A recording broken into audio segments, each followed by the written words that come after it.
24장. 여호와께서 모세에게 말씀하여 이르시되 이스라엘 자손에게 명령하여 불을 켜기 위하여 감람을 찧어낸 순결한 기름을 네개로 가져오게 하여 계속해서 등잔불을 켜둘지며, 아론은 회막안 증거계 휘장 밖에서 저녁부터 아침까지 여호와 앞에 항상 등잔불을 정리할지니 이는 너희 대대로 지킬 영원한 규례라. 그는 여호와 앞에서 순결한 등잔대 위에 등잔들을 항상 정리할지니라.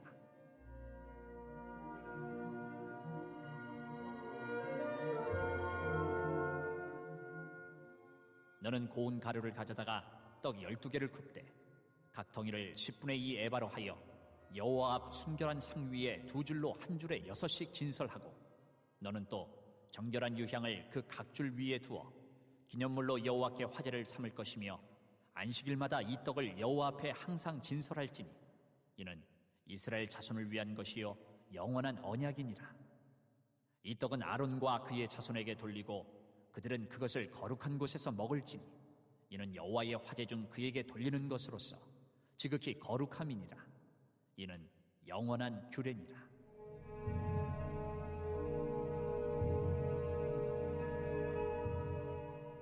이스라엘 자손 중에 그의 어머니가 이스라엘 여인이요 그의 아버지는 애굽 사람인 어떤 사람이 나가서 한 이스라엘 사람과 진영 중에서 싸우다가 그 이스라엘 여인의 아들이 여호와의 이름을 모독하며 저주하므로 무리가 끌고 모세에게로 가니라. 그의 어머니의 이름은 슬로미시요 단지파 디브리의 딸이었더라. 그들이 그를 가두고 여호와의 명령을 기다리더니 여호와께서 모세에게 말씀하여 이르시되 그 저주한 사람을 진영 밖으로 끌어내어 그것을 들은 모든 사람이 그들의 손을 그의 머리에 얹게 하고 온 회중이 돌로 그를 칠지니라. 너는 이스라엘 자손에게 말하여 이르라. 누구든지 그의 하나님을 저주하면 죄를 담당할 것이요 여호와의 이름을 모독하면 그를 반드시 죽일지니 온 회중이 돌로 그를 칠 것이니라. 거류민이든지 본토인이든지 여호와의 이름을 모독하면 그를 죽일지니라.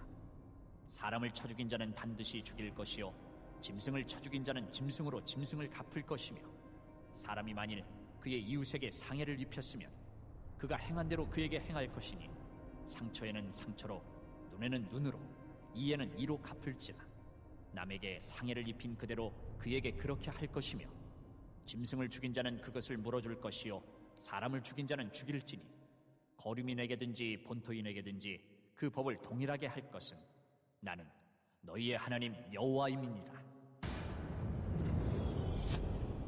모세가 이스라엘 자손에게 말하니 그들이 그 저주한 자를 진영 밖으로 끌어내어 돌로 쳤더라. 이스라엘 자손이 여호와께서 모세에게 명령하신 대로 행하였더라. 자, 오늘 읽으신 레위기 24장에 보시면 이제 두 부분으로 되어 있는데, 먼저 1절부터 9절에 보시면 그 성막 안에 있는 그 두 가지 기구죠. 바로 등잔대 그리고 진설병에 대한 그러한 규례의 말씀이 나옵니다. 그리고 10절부터 23절에 보시면 특별히 하나님의 이름을 모독하는 죄, 그리고 그 죄를 지었을 때 어떻게 처리를 해야 될지에 대한 규례가 나오고 있습니다. 자, 먼저 1절부터 3절을 우리 다 같이 봉독하겠습니다. 여호와께서 모세에게 말씀하여 이르시되 이스라엘 자손에게 명령하여 불을 켜기 위하여 감람을 찧어낸 순결한 기름을 네개로 가져오게 하여 계속해서 등잔불을 켜둘지며, 아론은 회막안 증거계 휘장 밖에서 저녁부터 아침까지 여호와 앞에 항상 등잔불을 정리할지니 이는 너희 대대로 지킬 영원한 규례라. 그렇습니다. 먼저는 이 성막 안에 이제 이 등잔대 위에 이 등잔불을 절대로 꺼지지 않게 해야 된다. 항상 켜 있어야 된다. 이렇게 말씀을 하고 계십니다. 그러면서 이것을 이스라엘이 지킬 영원한 규례다. 이렇게 말씀합니다. 자, 그다음에 5절부터 8절에 보시면 이제 바로 이 영원히 꺼지지 않는 이 불이 있는 이 등잔대 바로 앞에, 마치 이제 이 등잔대에 이 불이 이렇게 환히 비춰주는 곳이라고 할 수 있는 이 진설병상. 자, 이 진설병상에 대한 말씀이 나오는데 5절부터 8절을 다 같이 또 읽어보겠습니다. 시작. 너는 고운 가루를 가져다가 떡 12개를 굽되 각 덩이를 10분의 2 에바로 하여 여호와 앞 순결한 상 위에 두 줄로 한 줄에 6씩 진설하고 너는 또 정결한 유향을 그 각 줄에 위에 두어 기념물로 여호와께 화제를 삼을 것이며 안식일마다 이 떡을 여호와 앞에 항상 진설할지니 이는 이스라엘 자손을 위한 것이요 영원한 언약이니라. 그렇습니다. 이 진설병상 위에 이제 이스라엘의 12지파를 상징하는 12개의 떡이 이제 6개씩 두 줄로 이렇게 진설되어 있어야 된다. 이렇게 말씀하고 계시고요. 그리고 무엇보다 그 떡은 부패되지 않도록 안식일마다 새 것으로 교체가 되어야 된다. 이렇게 말씀하고 계십니다. 그러면서 이렇게 안식일마다 떡을 진설하는 건 역시 이스라엘을 위한 하나님의 영원한 언약이다. 이렇게 말씀합니다. 자, 근데 여러분 한번 그 광경을 한번 상상해 보시기를 바랍니다. 등잔대와 그리고 그 앞에 있는 진설병상. 자, 이게 이제 배치되어 있는 그 형상을 가만히 보게 되면 이제 등잔대 위에 불이 항상 꺼지지 않는다고 했죠. 환하게 계속해서 비춰지고 있습니다. 근데 그 빛이 어디를 향해서 비치고 있냐면 바로 그 앞에 있는 진설병상 위에 있는 12개의 떡을 향해서 꺼지지 않는 불이 계속해서 환하게 비춰주고 있다라고 하는 것입니다. 여러분 이게 뭘 의미하는 것일까요? 그렇습니다. 하나님과 12지파로 이루어진 이스라엘 백성들, 즉 오늘날의 하나님의 백성들인 저와 여러분들까지 다 포함해서 하나님의 백성들과의 이 영원한 언약 관계가 어떤 것인지를 우리에게 보여주고 있는 그런 것들을 우리에게 의미하고 있는 것입니다. 즉 하나님의 그 임재의 빛이 함께 하시는 그 빛이 계속해서 당신의 백성들, 저와 여러분들을 향하여 꺼지지 않는 그 빛이 계속해서 비치고 있다라고 하는 것이죠. 자, 그리고 우리는 항상 그 하나님의 빛 앞에서 하나님의 앞에서라고 하는 그 말이 호람데오라고 하는 그러한 말인데 이 호람데오의 삶을 즉 항상 우리를 비춰주시는 그 하나님의 빛 앞에서 그 하나님 앞에서 항상 살아가는 하나님의 백성들이라고 하는 것입니다. 여러분 시편 그 121편에 보시면 그런 말씀이 있잖아요. 뭐 하나님은 너를 지키시는 자다. 졸지도 아니하시고 주무시지도 아니하시고 계속해서 우리를 지켜주신다라고 하는 그러한 말씀. 특별히 지켜주신다라고 하는 말이 7번이나 계속 반복되면서 하나님이 절대로 우리를 지켜주시는 그 하나님의 행위가 절대로 끊어지지 않는다. 잠시도 쉬지 않는다. 그것을 강조하고 있는 그러한 말씀을 우리는 볼 수가 있습니다. 그렇습니다. 특별히 민수기 6장 24절에서 26절에 보시면 이런 말씀이 나오죠. 여호와는 내게 복을 주시고 너를 지키시기를 원하며 여호와는 그 얼굴을 내게로 비치사 은혜 베푸시기를 원하며 여호와는 그 얼굴을 내게로 향하여 뜨사 평강 주시기를 원하노라. 그렇습니다. 우리 하나님은 항상 은혜의 빛으로 우리를 향하여 늘 비춰주고 계시는 줄로 믿습니다. 그 빛은 절대로 한순간도 꺼지지 않아요. 여러분 지금 이 순간에도. 그리고 우리가 삶을 살아가면서 때로는 삶 가운데 위기와 어려움을 닥쳐서 굉장히 힘들어할 때도 하나님은 한 번도 우리를 향하여 그 은혜의 빛을 이렇게 저버린 적이 없으십니다. 항상 그 얼굴을 우리를 향하여 이렇게 드시고 항상 함께 하시고 은혜 베풀어 주시는 그 하나님의 그 은혜를 항상 여러분들이 기억하시고 그 하나님의 은혜의 빛 앞에서 아름다운 호람되의 삶을 살아가시기를 주님의 이름으로 축복합니다. 자, 그런데 특별히 이어지는 27절에 그 민수기 6장 24절부터 26절을 제가 아까 읽었는데요. 이어지는 27절에 보시면 이런 말씀이 또 나옵니다. 여호와는 그 얼굴을 내게로 향하여 드사 평강 주시길 원하노라 하고 그들은 이같이 내 이름으로 이스라엘 자손을 축복할지니 내 이름으로 이스라엘 자손을 축복할지니 그러니까 여호와의 얼굴빛이 항상 임하는 이 축복은 곧 하나님의 이름으로 축복하는 것과 같은 그러한 의미라는 것입니다. 그러므로 여러분 여호와의 얼굴빛이 임하는 축복을 받는 이 하나님의 백성들 저와 여러분들은 즉 하나님의 이름으로 이 같은 축복을 받는 자들이기 때문에 무엇보다도 우리는 그 하나님의 이름을 항상 갈망하면서 그 하나님의 이름을 정말 소중하게 여겨야 하는 그러한 자들이라고 하는 거예요. 그렇기 때문에 당연히 하나님의 이름을 함부로 부르거나 그 하나님의 이름을 모욕하는 것은 이건 있을 수가 없는 일이죠. 큰 죄가 될 수밖에 없었던 것입니다. 그래서 오늘 10절부터 23절에서 바로 이 부분을 또 다루고 있는 것입니다. 자, 그래서 10절부터 쭉 보시면 여기에 대한 한 가지 예를 지금 들고 있습니다. 하나님의 이름을 함부로 하고 모독하는 그런 사례를 지금 들고 있는데 10절과 11절을 다 같이 봉독하겠습니다. 시작. 이스라엘 자손 중에 그의 어머니가 이스라엘 여인이요 그의 아버지는 애굽 사람인 어떤 사람이 나가서 한 이스라엘 사람과 진영 중에서 싸우다가 그 이스라엘 여인의 아들이 여호와 이름을 모독하며 저주함으로 무리가 끌고 모세에게로 가니라. 그의 어머니의 이름은 슬로미시요 단지파 디브리의 딸이었더라. 그러니까 어머니가 이스라엘 사람이고 또 아버지가 애굽 사람이에요. 그런 자식이 이스라엘 사람과 말다툼을 하다가 갑자기 하나님의 이름을 모독하게 되었다. 지금 이런 사례를 들고 있습니다.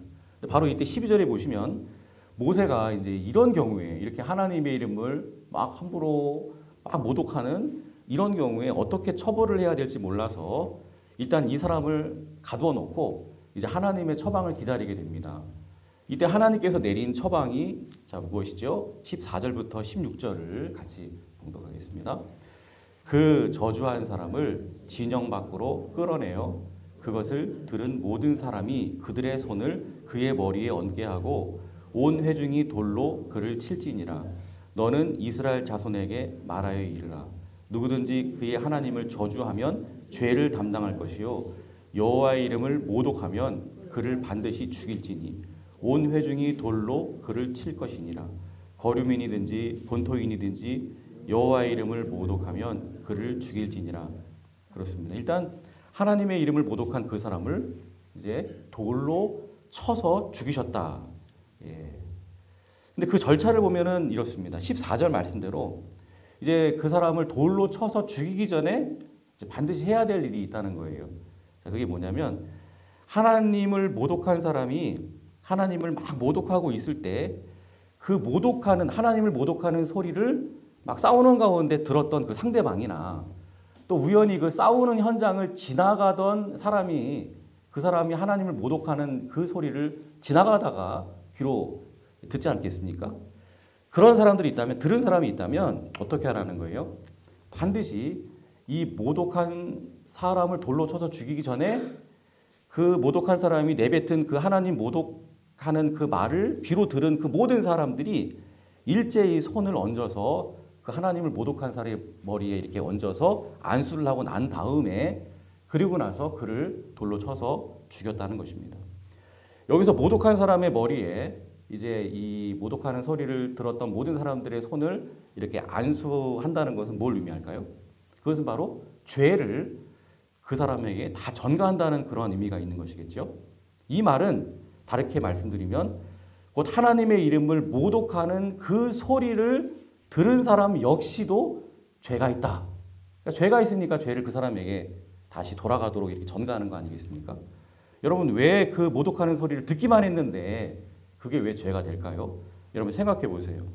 오늘 본문의 정황을 잘 보시면 하나님의 이름을 모독한 자의 경우에 그 사람이 아무런 이유도 없이 그냥 가만히 있다가 갑자기 하나님의 이름을 모독하고 그러지는 절대로 않았을 거란 얘기예요. 오늘 본문 10절을 다시 보시면 이스라엘 자손 중에 그의 어머니가 이스라엘 여인이요 그의 아버지는 애굽 사람인 어떤 사람이 나가서 한 이스라엘 사람과 진영 중에서 싸우다가 그러니까 여기 보니까 싸우다가 막 두 사람이 싸우다가 싸우는 가운데 이제 하나님의 이름을 모독하게 되었다는 것이죠. 이것은 싸우고 있는 그 상대방이 이 모독한 사람의 그 입에서 그렇게 하나님의 이름을 모독하는 발언을 유발할 만한 어떤 치명적인 실수나 잘못을 저질렀다라는 얘기가 됩니다. 그렇죠? 특별히 하나님의 이름을 모독한 사람은 지금 어머니가 어디 사람이라고요? 이스라엘 사람이고 그 다음에 그의 아버지는 애굽 사람이라고 했습니다. 그러니까 분명히 이제 애굽에서 살다가 이렇게 온 사람인 것 같아요. 이방인이었던 것이죠. 그러다 보니까 이것은 뭘 말하죠? 이 사람은 아직까지 애굽 사람인 아버지의 이방 문화와 그 관습의 틀을 완전히 벗어나지 못한 이제 뭐 지금 살고 있는 곳은 이스라엘이지만 그러나 반은 애굽 사람이다라는 것을 우리가 알 수가 있습니다.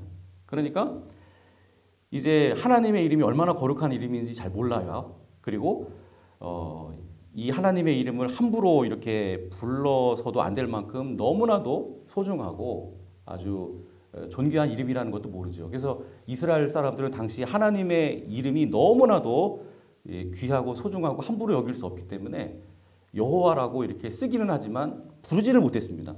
아도나이 뭐 이런 식으로 불렀어요. 다른 말로 대체해서 불렀단 말이죠. 이렇게 하나님의 이름을 굉장히 아주 소중하게 거룩하게 함부로 할 수 없는 그러한 이름으로 다 여기고 있었는데 이 아버지가 애굽 사람인 이 사람은 그걸 몰랐던 것이죠. 그래서 그냥 싸우다가 이제 홧김에 야 우리 아버지가 애굽 사람이거든. 나도 애굽에서 살다 왔는데 애굽 사람의 어떤 애굽의 그런 문화의 입장에서 볼 때 지금 네가 나한테 행동하는 거 이거 정말 과간이다. 너 그렇게밖에 행동하지 못하겠어? 니들이 믿는 하나님이 그런 식으로 행동하라고 그렇게 가르친 모양이구나. 니네들이 믿는 하나님은 수준이 그거밖에 안 되는구나. 그러니까 이런 식으로 막 싸우다가 그렇게 모독을 했다는 것이죠. 그러므로 모독한 사람만 죄가 있는 것이 아니라는 것이죠. 그 사람의 입에서 그렇게 하나님의 이름을 모독하는 말이 나올 수밖에 없도록 그렇게 부추기는 잘못 행동한 이스라엘 사람 역시 죄가 있다는 것을 우리가 알 수가 있는 것입니다. 근데 여러분 오늘날도 마찬가지죠. 정말 안타까운 것은 오늘날처럼 하나님의 이름이 모욕을 당하는 그러한 때도 없었던 것 같습니다. 뭐 이 기독교를 향해서 세상 사람들이 특히 이제 불신자들이 뭐 개독교다 이렇게 부른 것은 뭐 익숙해진 지 이미 오래고요. 뭐 뉴스에서 뭐 기독교와 관련된 뭐 교회와 관련된 사람들이 뭐 어떻게 했다 이런 사건만 보도되면 정말 상상을 초월할 정도로 막 하나님의 이름을 조롱하고 욕되게 하는 이러한 불신자들의 이러한 반응들이 마구마구 쏟아져 나오는 것을 우리는 보게 됩니다. 근데 여러분 이때 우리는 이런 현상을 바라보면서 우리가 어떤 자세를 가져야 되겠습니까? 물론 이렇게 함부로 잘 알지도 못하면서 하나님의 이름을 그렇게 욕되게 하는 그러한 불신자들도 물론 문제이지만 그러나 이미 믿는 우리들도 잘한 것 하나도 없다는 것이죠. 여러분 우리 역시도 하나님 앞에 똑같은 죄인들의 심정으로 우리는 무릎 꿇고 철저하게 회개해야 될 줄로 믿습니다. 하나님 저 불신자들이 저렇게 하나님의 이름을 함부로 생각하고 모독하는 것은 하나님 사실은 다 우리의 죄요 우리의 잘못된 행실 때문임을 고백합니다. 우리가 지금까지 저들 앞에서 그리스도인답게 합당하게 그렇게 살지 못했고 저들의 마음 가운데 분노를 사게 할 만한 행동을 했기 때문임을 고백합니다. 그럼 이렇게 철저하게 회개하는 자세를 가지고 이제는 항상 우리 하나님의 그 거룩한 이름의 영광을 가리지 않도록 우리는 정말로 이 세상 가운데 빛과 소금과 같은 구별되고 거룩한 모습으로 그렇게 살아가야 될 줄로 믿습니다. 여러분 잊지 마십시오. 우리는 하나님의 대변인이라는 사실을 우리는 늘 잊지 말아야 됩니다. 세상에 나아가 세상에 보여지는 우리의 행동 하나 또 우리의 말 한마디 이 모든 것들이 세상 사람들에게는 그 우리의 모습이 다 하나님의 이름표와 마찬가지인 거예요. 그러므로 우리의 말과 행동 속에서 정말 칭찬받을 만한 귀감으로 삼을 만한 그런 모습이 있어서 그래서 세상 사람들이 야 정말 하나님을 섬기는 사람들은 정말 다르구나 뭔가 다르구나 이런 말을 듣게 될 때 그들은 하나님의 그 영광스러운 이름을 칭송하게 될 것이고 우러러보게 될 줄로 믿습니다. 여러분 오늘 말씀을 정리하면 오늘 읽으신 레위기 24장은 하나님께서 자기 백성에게 항상 영원히 그 얼굴빛을 비춰주신다라는 이 복된 말씀과 더불어서 하나님의 이름을 모욕하는 것이 얼마나 이게 무서운 죄인가를 우리에게 가르쳐주고 있는 말씀인 것입니다. 그런데 이 두 가지는 하나님의 백성과 또 하나님을 모르고 하나님을 떠나 살아가는 이방인들을 구분할 수 있는 가장 특징적인 차이라고 할 수 있겠죠. 그러니까 하나님을 모르는 이방인들은 모르니까 그냥 그 하나님의 이름을 함부로 막 그렇게 합니다. 한참게 여깁니다. 그러나 하나님의 백성 저와 여러분들은 날마다 하나님의 얼굴빛을 받으면서 살아가는 또 그 빛을 늘 사모하면서 그 빛을 늘 구하며 살아가는, 또한 하나님의 이름을 그 무엇보다도 소중하고 아름답게 여기며 살아가는 그러한 하나님의 백성들인 줄로 믿습니다. 부디 오늘도 항상 하나님의 빛 앞에서, 즉 이 코람데오의 마음으로 그 귀하신 하나님의 이름이 세상 사람들로 하여금 늘 칭송받을 수 있도록 아름다운 행실과 본으로 거룩하게 살아가는 저와 여러분들이 다 되시기를 주님의 이름으로 축원합니다.